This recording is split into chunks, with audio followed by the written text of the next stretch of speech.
ठाकरे बंधूंमध्ये जागा वाटपाच्या चर्चांना वेग। मुंबई महापालिकेसाठी ठाकरे बंधूंची रणनीती। येत्या 2 ते 3 दिवसात जागा वाटपावर शिक्कामोर्तब होणार, सूत्रांची माहिती।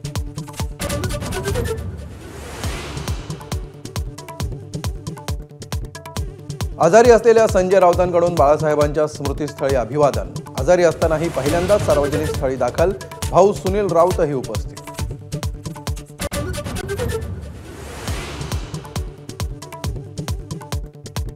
मुख्यमंत्री फडणवीसांचे मामे भाऊ निवडणुकीच्या रिंगणात उतरण्याची शक्यता। चिखलदऱ्यामध्ये आल्हाद कलोती नगरसेवक पदासाठी निवडणूक लढवणार असल्याची माहिती।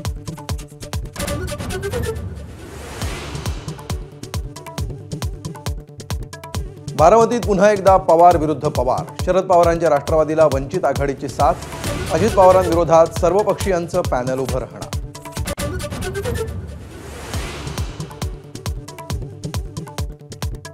अजित पवारांनी 500 कोटींचं रुग्णालय पीपीपी तत्वानं तेरणा पब्लिक चॅरिटेबल ट्रस्टला दिलं। अंजली दमानी यांचा आरोप। तेरणा ही माजी मंत्री आणि सुनेत्रा पवारांचे भाऊ पद्मसिंह पाटील यांची संस्था।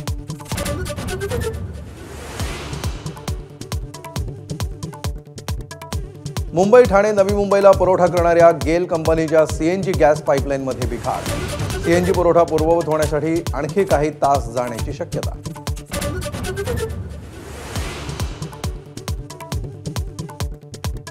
अनुसूचित जातीमधील आरक्षणामध्ये क्रीमी लेअरला स्थान नको। आरक्षणाचा लाभ गरजवंतांना मिळावा, सरन्यायाधीश भूषण गवई यांचं मोठं वक्तव्य।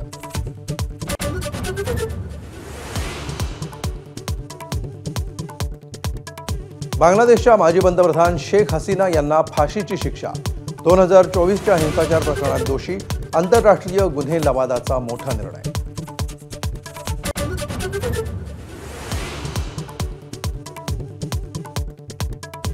नितीश कुमार पुन्हा एकदा बिहारचे मुख्यमंत्री होण्याची शक्यता। आजच नितीश कुमार कॅबिनेटनंतर राजीनामा देणार। नव्या सरकारसाठी भाजपसोबत आज बैठक। 20 तारखेला शपथविधीची शक्यता।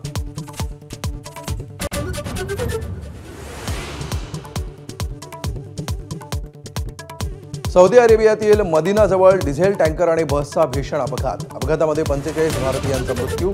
सर्व प्रवासी हैदराबादचे असल्याची माहिती। एबीपी माझा, उघडा डोळे बघा नीट।